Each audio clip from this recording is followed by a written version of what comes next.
at Tadabur or Romani. Leave Rosny out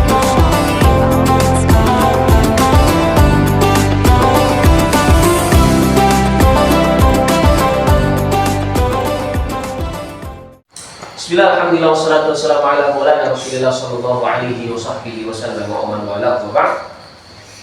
Thumma qala radhiyallahu anhu, thumma ja'a Abu Bakr min ba'dihi fakataba bihadha ar-rasmi fi suhuf. Kemudian sepeninggal Rasul sallallahu alaihi wa sahbihi wa sallam, yang mana kita tahu dulu lafaz-lafaz Al-Qur'an di zaman Rasul ditulis di kulit, ditulis di pelepah kurma, ditulis di tulang, ditulis di batu dan lain sebagainya. Artinya berserakan, berceceran dan tidak berada dalam satu mushaf, tidak berada dalam satu buku atau tidak berada dalam satu tumpukan. Jadi ada di sahabat ini, ayat ini, surat ini ada di sahabat ini, ayat ini, surat ini ada di sahabat yang lain, bercerahan. Maka di zaman Rasul SAW wafatnya sudah dikumpulkan dan di tempat yang Rasul ini surat ini diletakkan di awal, surat ini diletakkan di akhir, ayat ini diletakkan di awal, di tengah, di akhir. Itu terjadi di zaman Rasul. Jadi kalau urutan surat, urutan ayat itu terjadi atau ditetapkan oleh Rasul Shallallahu Alaihi Wasallam kembali tauqifi. Artinya apa? Artinya wahyu dari. Kenapa Quran di awal surat Al-Fatihah pakai itu istihadnya Sayyidina Bakar? Enggak. Itu adalah dari Rasul.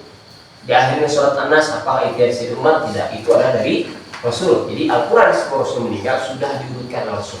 Tapi tetap meskipun sudah diurutkan, tapi masih berserakan. Artinya apa? Artinya ada di sahabat ini, surat ini ada di lembarannya di sahabat ini, ada tulisannya di sahabat ini.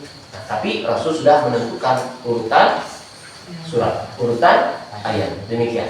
Itu. Maka datang zaman Sayyidina Abu Bakar As-Siddiq. Di zaman Sayyidina Abu Bakar As-Siddiq radhiyallahu anhu, Sayyidina Abu Bakar As-Siddiq menulis fakata bihadar rasmi fi suhuf, menulis ayat-ayat ini dalam suhuf, lembaran-lembaran di zaman Sayyidina Abu Bakar As-Siddiq. Nah, kemudian dikumpulkan dalam satu pusat, masyhur dengan sebutan Jam'un fi ahdi Sayyidina Abu Bakar As-Siddiq. Dikumpulkan. Tapi tetap teman-teman, dikumpulkan masih tetap banyak terjadi perbedaan qiraat. Jadi bacaan yang kita baca itu adalah qiraat Imam Asim, riwayat Hafs.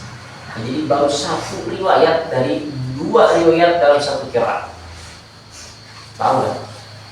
Yang kita baca itu qiraat apa? Asim, riwayat Hafs. Apa maksudnya? Yang kita baca itu satu qiraat Asim pun dalam satu riwayat Hafs. Padahal Imam Asim itu punya dua rawi, Imam Hafs dan Imam Syu'bah. Bagaimana baca Imam Syu'bah? Beda dengan Imam Hafs, tapi tidak terlalu banyak bedanya. Intinya ada bedanya dengan Imam Hafs. Itu kita baru bisa baca satu riwayat. Kalau memang kita sudah mahir membaca Al-Quran, itu kita baru bisa membaca satu riwayat dari satu qiraat, yang mana satu qiraat itu punya dua rawi, dua riwayat.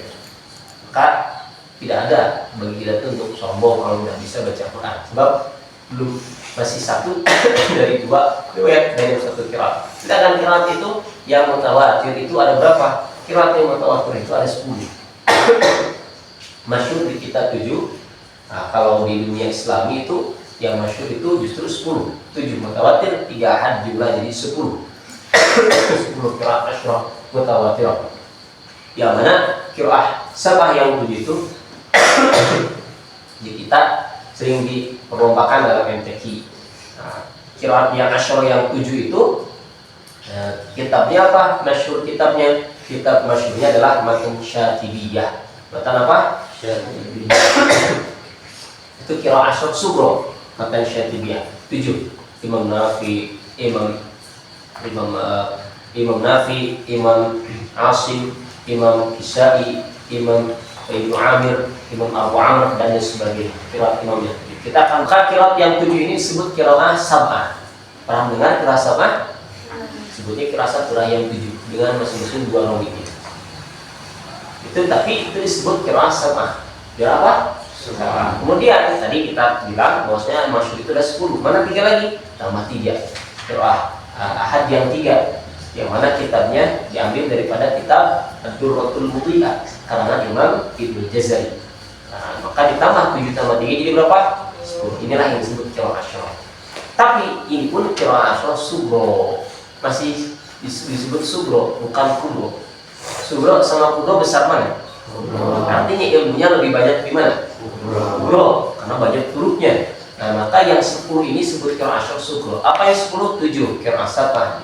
Kita apa tadi? Syatibiyah ditambah 3 huruf kemudian dari kitab karangan siapa? Ibnu Jazari. Matan Syatibiyah karangan siapa? Imam Syatibi. Matan Durratul Mudiyah karangan siapa? Karangan Imam Ibnu Jazari, karangan Jazariyah. Jadi 10. Ini pun hanya disebut atau baru disebut qiraah asyarah sughra. Mana qiraah asyarah kubronya? Ada. Nanti ada qiraah asyarah kubro yang lebih berluas lagi. Hurufnya lebih banyak lagi. Yang di kitabnya masyhur, yang ditulis oleh seorang ulama yang bernama Ibnu Jazari. Yang mana beliau menulis kitab Asyarah Kubro yang bernama Thayyibatun Nashr. Oh, itu alfiahnya qiraat. Di kalangan sering mendengar kalimat kitab alfiah, ternyata bukan hanya di Ibnu Nahwu itu. Banyak. Alfiah dalam ilmu hadis ada Imam Iraqi punya. Alfiah dalam ilmu qiraat ada Imam Ibnu Jazari itu. Benar? Dikira kalau dua kata alfiah itu, jadi jangan parno hanya ilmu nahwu. Tapi ternyata banyak ilmu hadis punya, yaitu alfiah. Alfiah itu 1000 bait. Kemudian ilmu qiraat ada alfiah, termasuk yang karang oleh Imam Ibnu Al-Jazari, alfiah dan qiraat yang bernama kitabnya Thayyibatun Nashr. Luar biasa. Dan umdah dalam ilmu qiraat adalah Imam Ibnu Al-Jazari.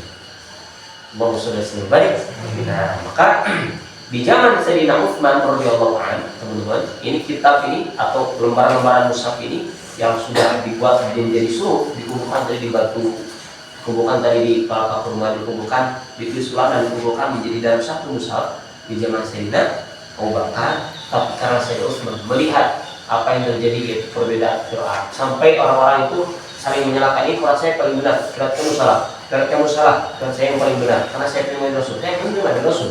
Nah, maka mereka berselisih, berbeda pendapat, saking membaguskan atau qiraatnya paling benar, sampai saking seperti itunya mau sampai bunuh-bunuhan. Maka Sayyidina Utsman melihat hal tersebut di zaman beliau, di zaman Sayyidina Utsman, apa yang terjadi? Maka Sayyidina Utsman menulis dan mereka kembali penulisan Al-Quran dan dikenallah dengan Rasul Utsman. Wah, sudah semoga Rasul Nah, ini disebut Rasul Utsmani Rasul Imam. Artinya apa? Beliau kumpulkan penulisan Al-Quran, tulis oleh siapa penulis sekretaris Rasul, sekretaris wahyu Rasul siapa? Sayyidina Zaid bin siapa yang suka nulis ayat-ayat Quran, sekretaris Rasul siapa? Zaid bin Thabit. Nah, ditulis oleh Zaid bin Thabit kembali di zaman Sayyidina Utsman. Awalnya Sayyidina Zaid menolak. Nah, ya wahai Sayyidina Utsman, ini bid'ah apa yang kau lakukan? Ini tidak terjadi zaman Rasul. Bid'ah apa yang kau lakukan? Ini tidak terjadi zaman Rasul. Selesai pengumpulan mushaf dalam satu ayat Quran dalam satu mushaf itu tidak terjadi zaman Sayyidina Rasulullah, kata Sayyidina Utsman. Nanti ini masalah, maka dikumpulkanlah dalam satu mushaf, ditulis kembali, dan itulah disebut mushaf imam. Ditulis dengan berdasarkan mengumpulkan ilmu qiraat. Artinya bab tulisannya kayak gitu, bisa dibaca, misalkan dalam surah Al-Baqarah ditulisnya yahdaun. Ini bisa ditulis yahdaun, bisa ditulisnya yahdaun, bisa dibacanya yahdaun, bisa dibacanya yukhadiun. Artinya apa? Contoh, ya, saya tunjukkan ya, biar kalian lebih paham. Misalnya di surat Al-Baqarah ada kalimat ini. Nah, kenapa ini kan dalam bacaan kita, dalam riwayat kita yang kita baca, wa ma yahtawna illa anfusahum. Kamu gimana ayat surat Al-Baqarah kalimat yahtawna itu?